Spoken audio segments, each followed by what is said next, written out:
سوچی آباد جهان ویدی دا هیواد ودان شاد و حریت دیوی گران وطن افغانستان.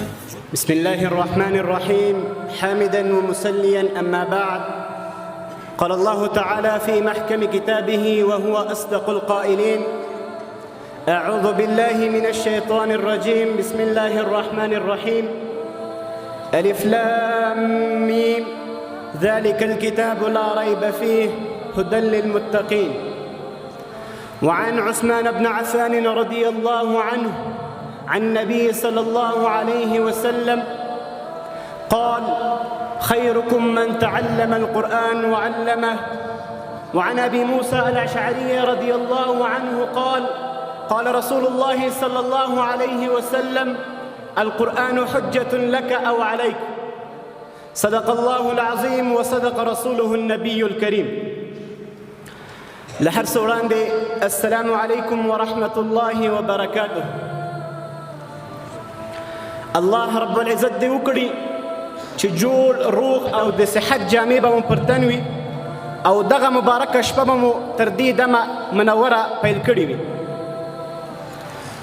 زما معززو او د قدر وړ استادانو او محترمو طالبانو، غواړم چې د قرآن کریم په اړه یو څو مختصرې خبرې وکړم.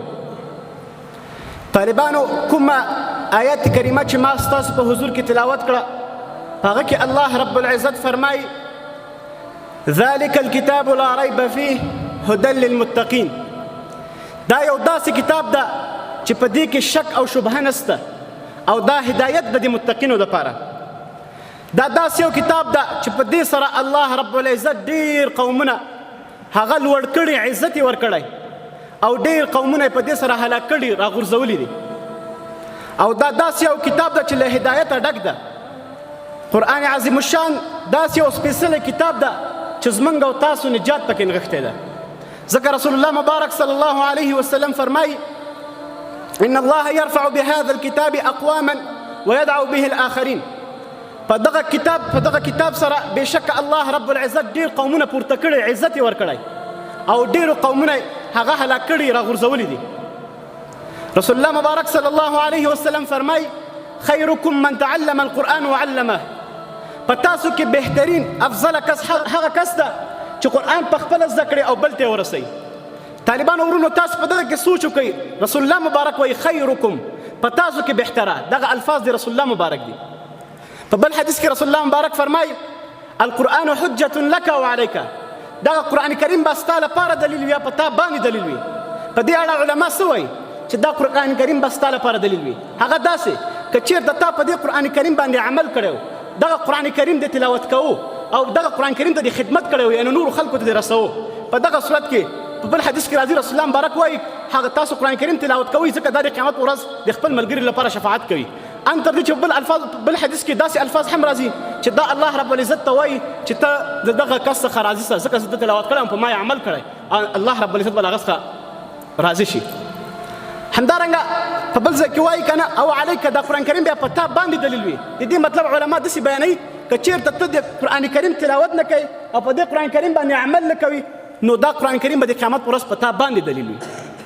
د الله په حضور کې به ستا په وړاندې شکایت کوي.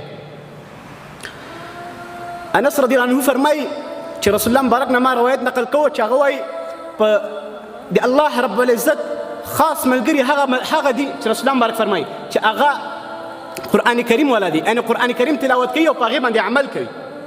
همدارنګه ابو هریره رضی الله عنه فرمایي په کوم کور کې چې قرآن کریم تلاوت کیږي په هغې کور کې وساعت فراخي وي، او همدارنګه په هغې کور کې خیر بیخي زیات وي، او په هغې کور کې د ملایکو د رحمت د ملایکو حضور زیات وي، او همدارنګه له هغې کور څخه هغه شیاطین وځي. او دې برعکس چې په کوم کور کې د قرآن کریم تلاوت نه کیږي په هغې کور کې تنګي وي، فراخي نه وي. همدارنګه په هغې کور کې د خیر کارونه کم وي، خیر کم وي، او همدارنګه له هغې کور څخه دغه د رحمت ملایکه وځي او هغه شیاطین ورته دې کور ته داخلیږي. همدارنګه حسن بصري رحمه الله فرمایي، هغه فرمایي چې دا حلاوت دا خوند چې کوم ده دا په دریو شیانو کې نغښتی ده.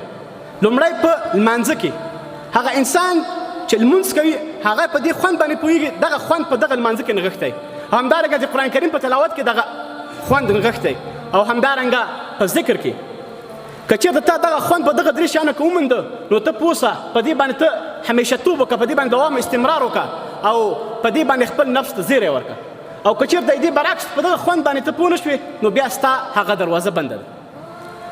معززو طالبانو افسوس زمونږ او تاسو اکثره ملایان علما قاریان حافظان د رمضان نه علاوه نور هیڅ تلاوت نه کوي دغه خپل تلاوت تر رمضان پورې موقوف کړی تر دې پورې خاص کړی او په داسې حال کې چې دغه د الله رب العزت په نسبت باندې افضل نه ده ځکه رسول الله مبارک فرمایي احب الاعمال الى الله ادومها وان قل په اعمالو کې غوره عمل هغه د الله رب العزت په نسبت باندې چې هغه کم وي هغه کم هم وي باید په هغه کې همیشهتوب وي یعنی دې مطلب دا ده که ته چېرته په رمضان کې 15 ختمونه کوې 10 ختمونه کوې او د رمضان علاوه په نورو میاشتو کې هېڅ تلاوت نه کوې دغه د الله رب العزت په نسبت باندې افضل عمل نه ده بلکې افضل دا ده چې ته روزانه یوه صفحه د قرآن پاک تلاوت کوې دغه افضل ده الله رب العزت ته.